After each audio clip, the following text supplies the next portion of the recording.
Hello and welcome to Business Standard Views of the Week. What does the future look like for the Chinese economy against the backdrop of the Evergrande crisis? What trajectory will India's economy take in the medium term? How can the Quad be made a more meaningful counter to the China threat? Subscribe to Business Standard and read this week's top opinion pieces to find out. We start off with an incisive piece on the crisis that was at one point being referred to as China's Lehman moment. The crisis at China's biggest housing company, Evergrande, has made markets nervous everywhere.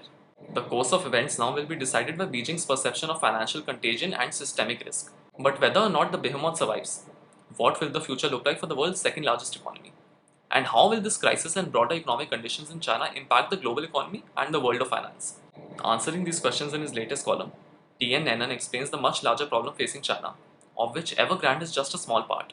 Time alone will tell whether Evergrande is too big to fail or not.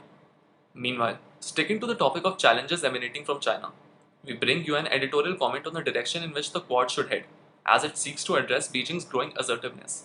A pact among Australia, the UK, and the US, AUKUS for short, will significantly alter the strategic picture in the Indo-Pacific region. So what happens now to the Quad, the loose geopolitical grouping involving the US, Japan, Australia, and India? The AUKUS is demonstrably a more robust alliance than the Quad, and AUKUS could easily supersede the Quad. Given this background, Business Standard outlines what needs to be done to transform the Quad into a more meaningful and cohesive grouping to counter the China threat. The China challenge will continue to dominate the mindspace of Indian strategic planners in the years to come. But there is an even more immediate and more global challenge facing India. Our next piece delves into how the country can prepare itself for what must be done to meet it. People the world over and in India know and agree that much more needs to be done to contain the risk of climate change. However, there isn't much discussion in the country on the disruptions that a rapid transition to green economy could entail, from the power sector to a conventional automobile industry. Rajesh Kumar's latest column identifies the green business risks that various sections of the economy could face. It talks about the task at hand in the realm of monetary policy and central banking. It also highlights the serious fiscal risks that India's green transition will pose. Whether and how mankind will measure up to the climate crisis is an open question right now. Speaking of questions, here's another important one. What will happen to India's economic growth in the medium term? The optimists, including government analysts, expect a swift reversal to an average annual growth rate of 7% plus. More bearish independent analysts expect a more modest outturn of around 5%, if not less. Who's got it right?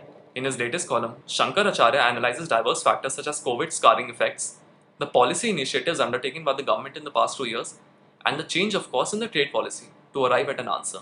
Whatever the likely answer, India will hopefully find its way back to a high growth trajectory. On that note, it would be an unexceptionable statement to make that big economic initiatives are needed to get there. Our next piece delves into how the government can find more success in that area. The Narendra Modi government's attempts at introducing fundamental changes in economic policies have failed to make much headway. If policies on agriculture, labour, GST, and cooperative laws are to be changed, there is a crucial constituency whose support and concurrence are must. In his latest column, A.K. Bhattacharya identifies this constituency and prescribes the first step that the government must take if it wishes to win them over. How the government follows the advice will define the course of both governance and India's growth path. Sticking with that theme, it appears likely that the pandemic has pushed India to the moment of truth, where its household debt-fueled growth can no longer move forward. Therefore, the government must revisit its broader growth strategy, and it is clear that a new engine of growth will have to be found. Business Standard identifies what this could be and outlines where the government's policy priorities should lie if it wants to get this engine running.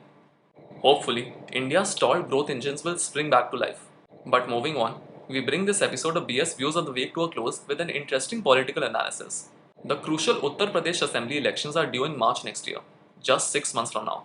It's important not only because it is UP, but also because beneath the surface there are quiet suggestions of another tussle, this time within the BJP, between the Chief Minister and the party high command. Utilizing game theory, TCS Srinivas Raghavan outlines how things might play out in the state for both Chief Minister Yogi Adityanath and Prime Minister Narendra Modi. The piece reveals the one course of action that could prove to be disastrous for the BJP high command. It also outlines the various possibilities that could come about in case there is or isn't cooperation between the two sides.